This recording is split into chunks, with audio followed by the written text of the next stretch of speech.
You've entered BOOKSTORM with Kristen Civiletto and me, Chris Storm. This is a podcast devoted to best-selling books that matter, books that make a difference.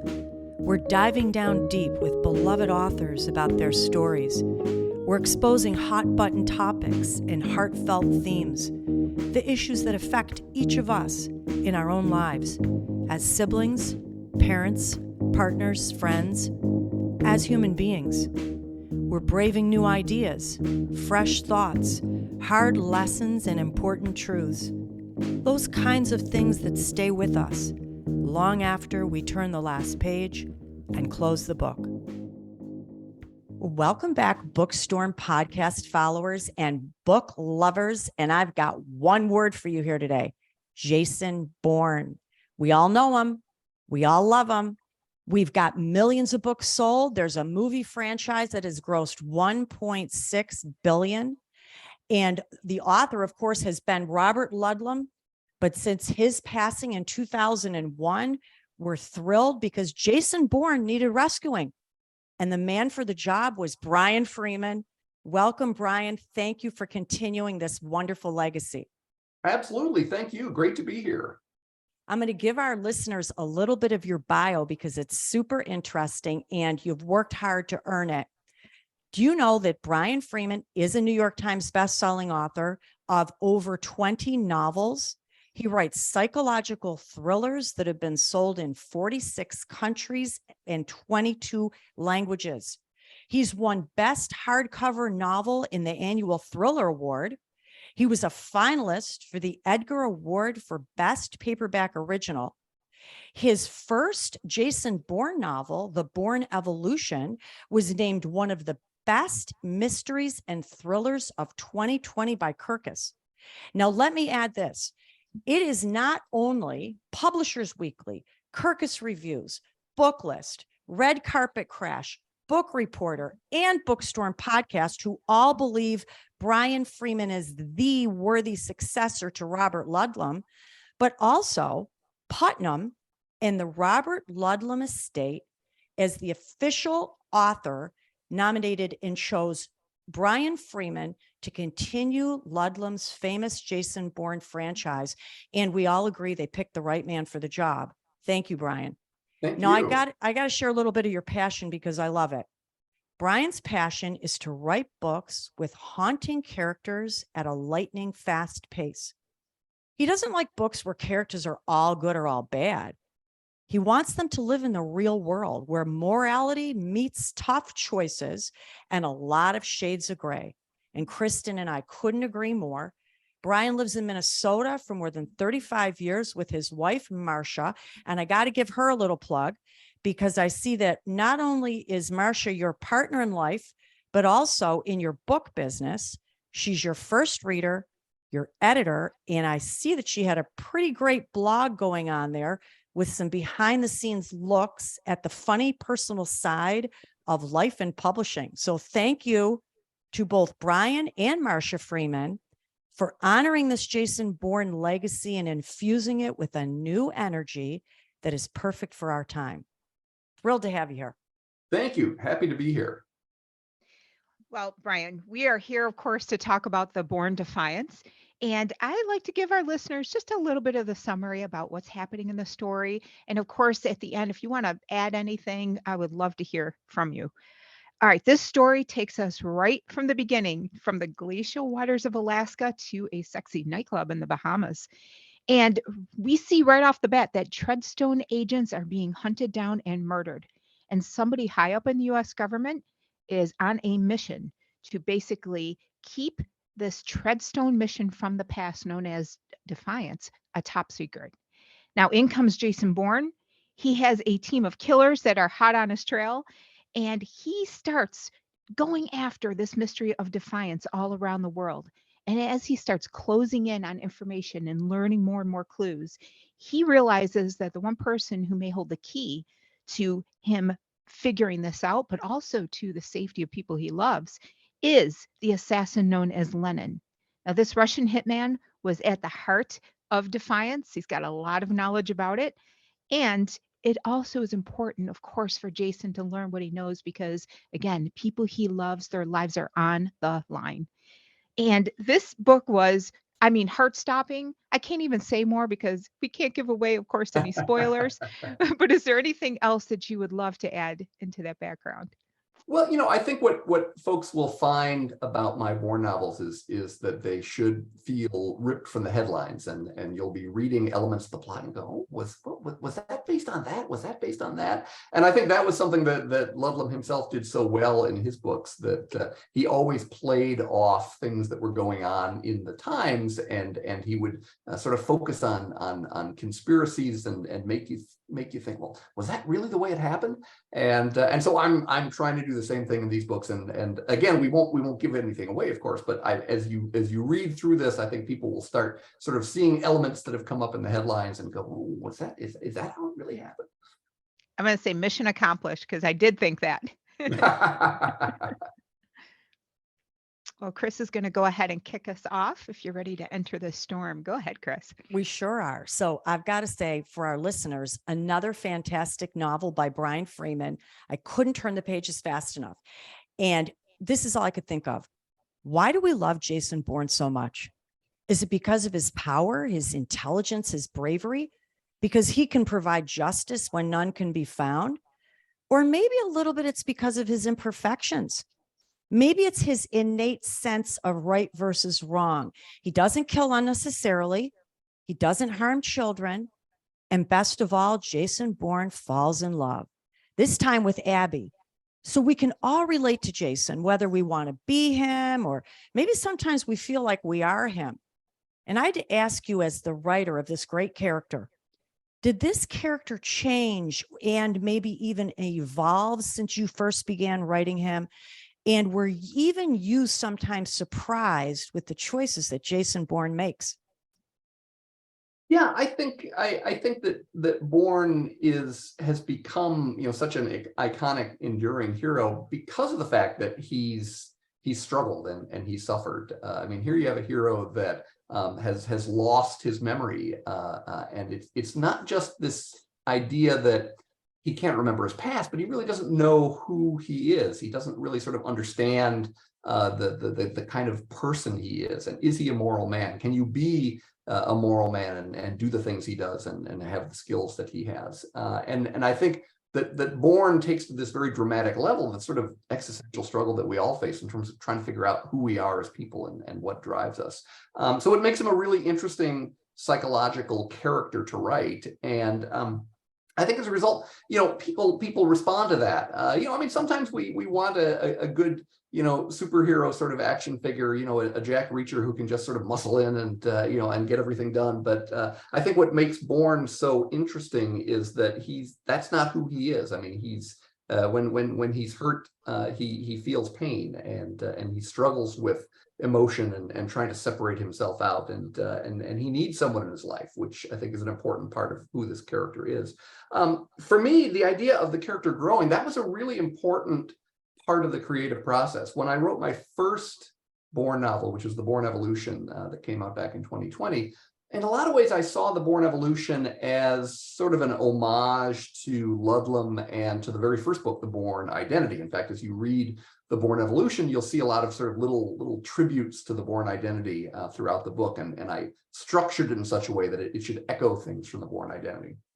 And then my second novel was The Bourne Treachery, and as I was writing that book, it seemed to me as I was going along that it was a lot harder writing that book than the first one. The first one, it just flowed right onto the page.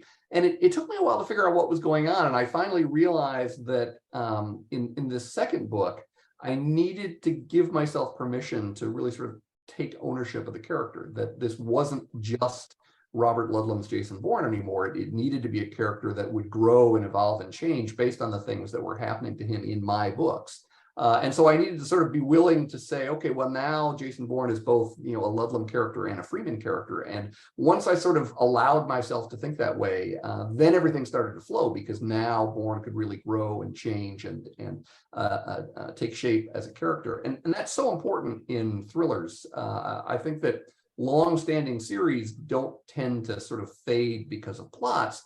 they fade because the character stops growing. I think in general, readers aren't going to be happy with the idea of a static hero that simply is the same from book to book and simply has sort of different bodies falling around him. The character needs to continue changing and being three-dimensional and interesting, and that is also, I think, what keeps him fresh for the writer as well.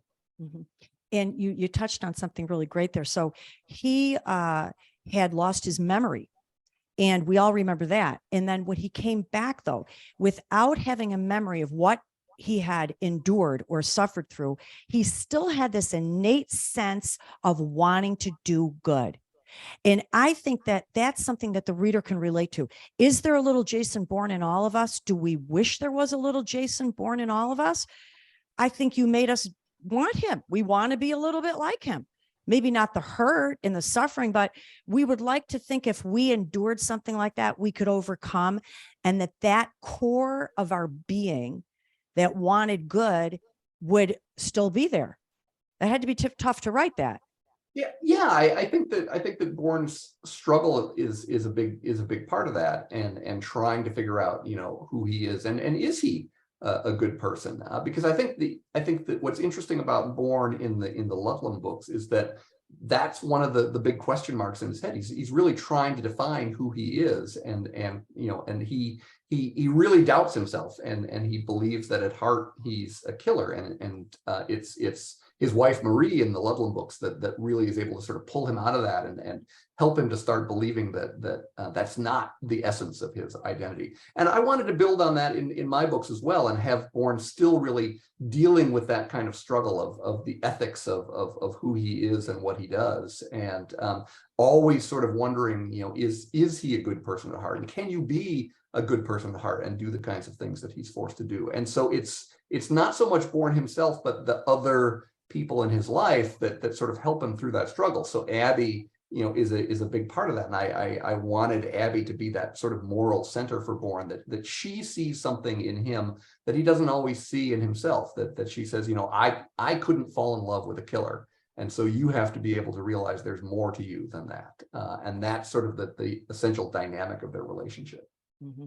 It's fascinating. And he's got so many great layers. We love him. Thank you. Brian, there is a fantastic scene in your story where Jason Bourne is driving through Washington, D.C., and he thinks, and this is a quote, "All of these white stone monuments to secrecy and power. No one really wanted to know what went on behind the walls, the compromises, the sacrifices, brutal choices." Wow, that really hit me. First of all, I was in Washington, D.C. recently, and I had thoughts along those lines. I was just looking at all these incredible buildings and what was happening inside. And I wanted to ask you, do you think that the public can really handle the truth about the compromises made or the things that are necessary for our safety? Yeah, I'm hearing Jack Nicholson in my head now. Can we handle the truth? That's such a good question, and I think that the more that you talk to folks that are involved in missions under overseas and things that are going on that the general public never really finds the details out about.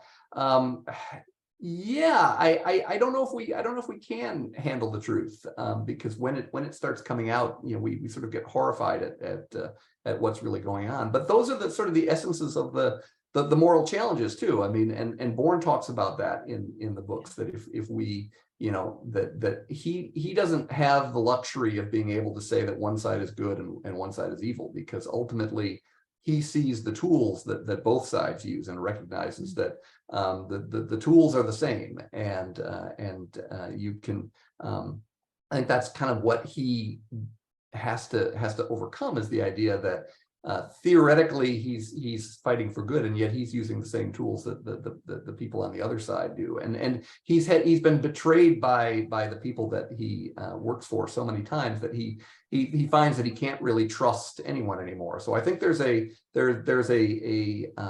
level of cynicism about Bourne, that emerges out of that gray area, that he can't really see things in terms of black and white anymore, because he's just seen too much darkness along the way. And so I think that that would probably be what any of us would feel if we really knew the details of what was going on. And yet at the same time, if we say, well, no, that's not moral, we should never do those things. Okay, but what's the trade-off on the other side of it? Because if you don't do those things, then what are the dangers that we open up the country to as a result? Yeah, I suspect that was one of the moral dilemmas that he was wrestling with. And that is, as the public, we have a right to know, but maybe ignorance is better for us. And I was thinking he might be wrestling with that. Yeah, I think that's absolutely true. And I think for Bourne in particular, the challenge here really becomes one of trust. I mean, I think that's one of the essences of Bourne is that he can't trust anyone anymore because he's been betrayed too many times, and as a result, he ends up sort of feeling like he has to be alone. And yet he's also the kind of man that doesn't want to be alone. He really sort of needs someone in his life, but knows every time he brings someone into his life, he's putting that person in jeopardy. So it's that constant struggle of wanting to have that emotional need fulfilled, and yet at the same time feeling that because of who he is, he has to be a loner. Absolutely. So true. And I got to press in on this a little bit because his character, his persona, and his mindset is so intriguing. He's a person like the rest of us. So when we read this book, we crawl inside him a little bit and we think we are him maybe for a little bit. Maybe we want to be him, thanks to you. So Bourne endured a violent life of espionage and assassinations. He lost his memory, didn't know where he was. Then we have Nova, on the other hand. She endured the death of her parents, some drug teen years, and an abduction by the enemy, Lenin. But at some point for each of these two to perform their necessary task, they had to purge their feelings outside of themselves. They had to step outside of themselves almost. I wondered, as the reader, does everyone who risks their life or ends up having to kill someone or perform some type of atrocity that they never intended or saw themselves doing, do we all have to take this selfless perspective? Do we all have to sort of step outside of themselves?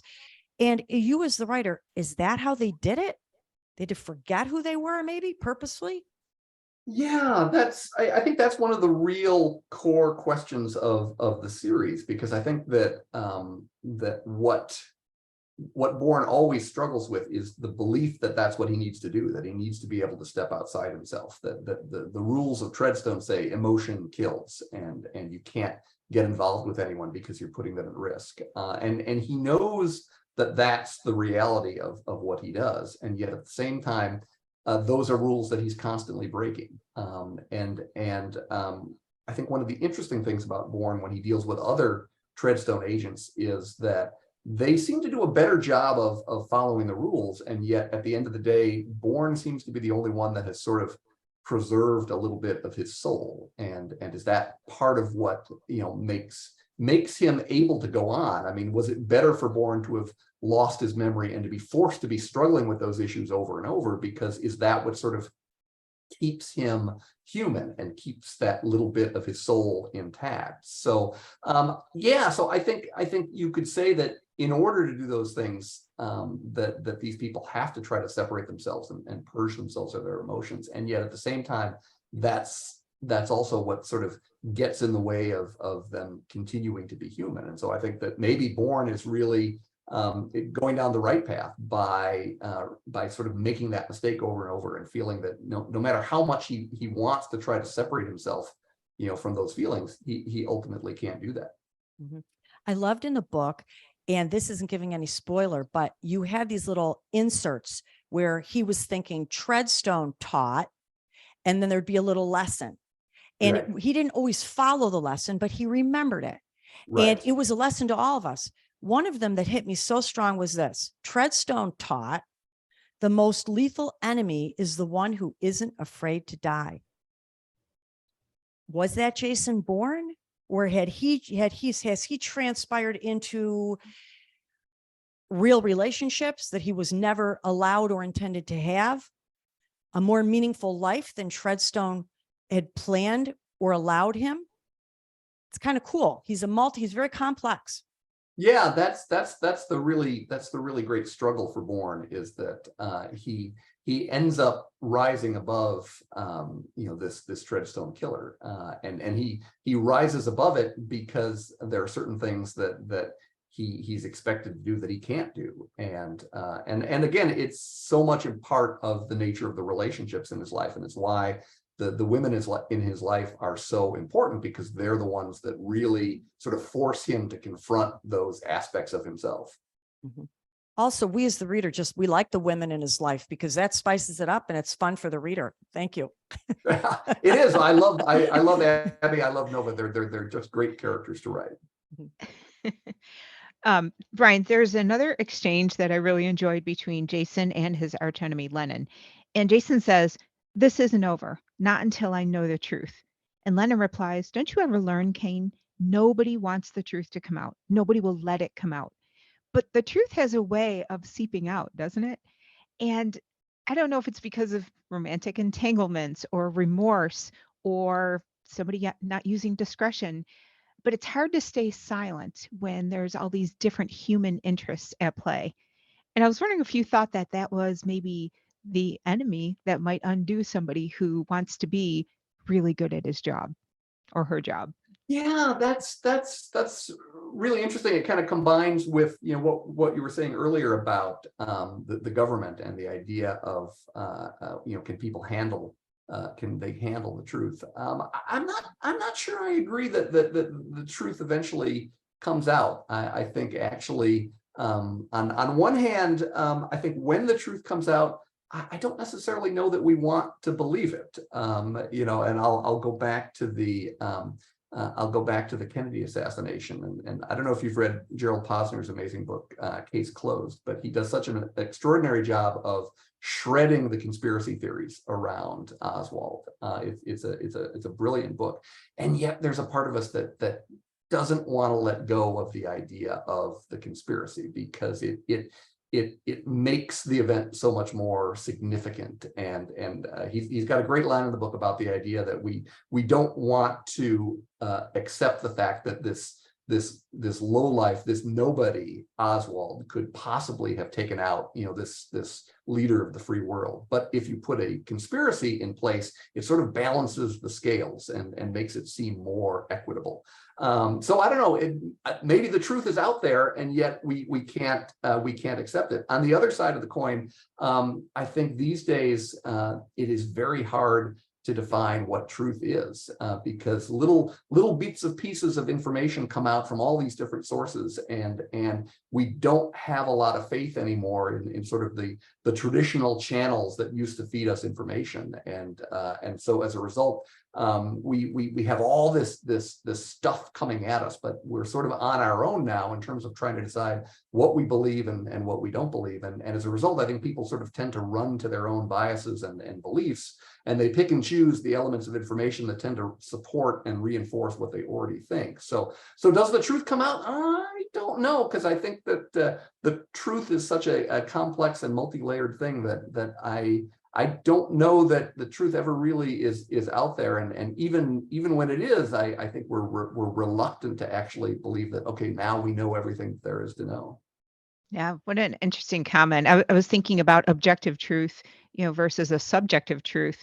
And I feel like as a society, we're not exactly sure which truth should prevail. And I was thinking about people who believe that the earth is flat. And, you can present them with all kinds of truth and scientific evidence, but they have a version in their mind of what the truth is. And so it really is an interesting concept when you start thinking about what can we handle. Yeah, exactly right. And I think for someone like Bourne, he's the kind of person that recognizes that anyone who's sharing information with him has an agenda, and so everything he hears is usually being colored by something beyond just the facts, and that makes it challenging to know what to believe. But also good reading. That's right.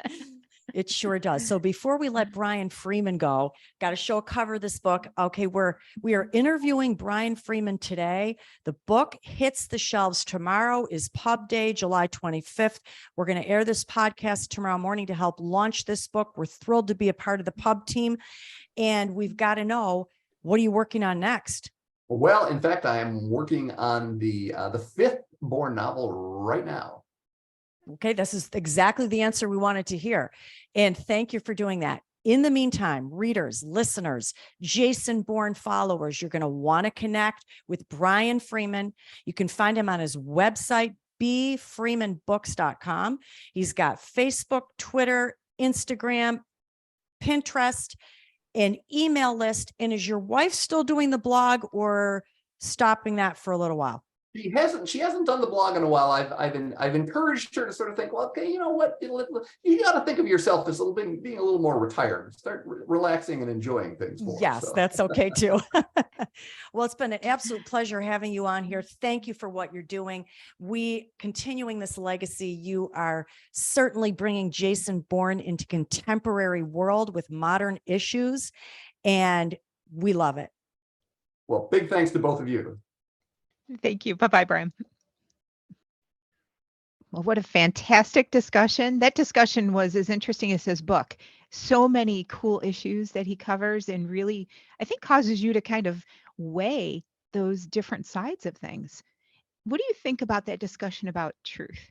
Because I was thinking about UFOs. The government disclosed to us that, yes, indeed, over the years, we have been finding things relating to some extraterrestrial, entity. What do you think? Well, I think you're right. I think there's probably some things the government can't tell us because we would lose our minds. We might riot. We might not show up for work. We might do all kind of crazy things. There's been books written about that very topic in the past. 1984, all kind of different books about what if the world as we know it wreaks havoc and goes off kilter. And would we still get up in the morning and have our coffee? Probably not. So I think we're a fearful society. And I think that some things need to be hidden, but the reverse of that is we are allowed to know quite a bit too. We want our freedom. We want freedom of speech. We want to learn and be able to judge and things on our own. But I like what Brian said, because this really hit me so funny. I never thought of this. We don't always want to know the truth because it's not dramatic enough. It's not glamorous enough. We have such brains that are so used to novels and films and deep theories that right away our imagination goes to something incredible instead of a simple truth. I thought that was cool. What do you think? Yeah, no, I agree. And, to me, I was thinking about, where do you draw the line? Because we have a lot of things in our everyday lives right now where if we knew the truth, it could be manipulated by people with an agenda. And that concerns me because, there might be an election at stake, or there might be something about illness. We don't know.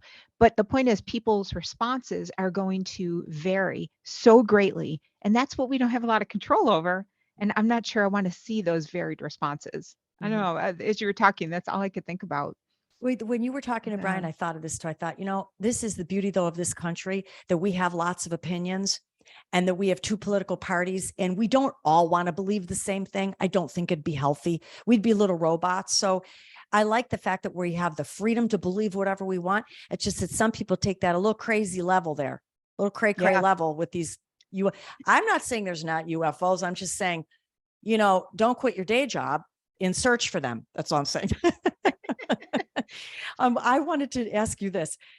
I really thought this was cool. So Jason Bourne and the arch enemy Lenin grew up in the same environment. They were raised by the same same treadstone. Mm-hmm. And one of them became very good and one of them became very evil. They both did what they were told to do to an extent. But how is it that two people raised in the exact same environment, one could be so very different than the other? And I watched the two of them in this book and I thought they thought the same, they had the same instincts, they had the same gut reaction, but their judgment of what was right versus what was wrong was opposite. Blew my mind. Yeah, I thought that was a very interesting question you raised. And, my suspicion is it goes back to our very formative years, when we're 2, 3, 4, 5 years old, and some of the things that were inculcated into us at that point. But I don't know. I Or don't know. could it be nature? Could it be nature too? Because let's just face it, you can have two kids in the playground, preschool age. One is going around bopping everybody over the head and the other's one's going around hugging everybody. Some things are just in your DNA. But I love that. I Absolutely. love that expression. And then the one other thing I wanted to bring up was, and I forgot to say this to Brian, but all through this book, what was really, really cool was Lennon, the enemy, was continually humming Beatles songs. And the songs had to do with different emotions and things he was going on in his life. He nicknamed his girlfriend Yoko. The whole thing was pretty cool. And I looked at these songs and I thought how appropriate many of them were for what he was going through. And I thought how important music is to us, more important than we realize as we're growing up. It marks time periods and memories and experiences. But do we infer something sometimes into music that never was intended to be there by the artist? Do we dramatize that too and make it something it was never intended to be? Yeah, and I think artists would want that. They don't necessarily want to tell you how to think. They want you to feel in response to their artistry, which I think is kind of a cool goal. I also think what you brought up is really important because we had a bad guy who was also using music to intimidate. And right, he wanted people who heard him humming to know his presence, to know he was coming for them and to unbalance them. And I just thought it was a very interesting tool to, just kind of knock the people coming after you off their feet and off balance. And there was a lot of that going on in the story where people were after one another and they were being knocked off balance by emotion. Mhm. And that's the key to everything. I think that's the key to Jason Bourne's freedom. But it's really cool. And, we all say this all the time, but I have to say it. We know the words to how many songs as human beings. You could tell me to recite anything else from my school years. I don't know it, but listen, I'm older, but you could name a song from the 60s, 70s, 80s, and I will know every word of it in an eerie sort of way. It is embedded within me. It's all good unless I start playing this music as I go out and kill people. Then that's not really that's not really what it was intended. But it's anyway, powerful. yes, it is. Music is powerful. And I think that's why Brian Freeman added it in here. And it was a cool little addition. So Bookstorm listeners, you got to get this book coming out tomorrow, which is today by the time you hear this podcast.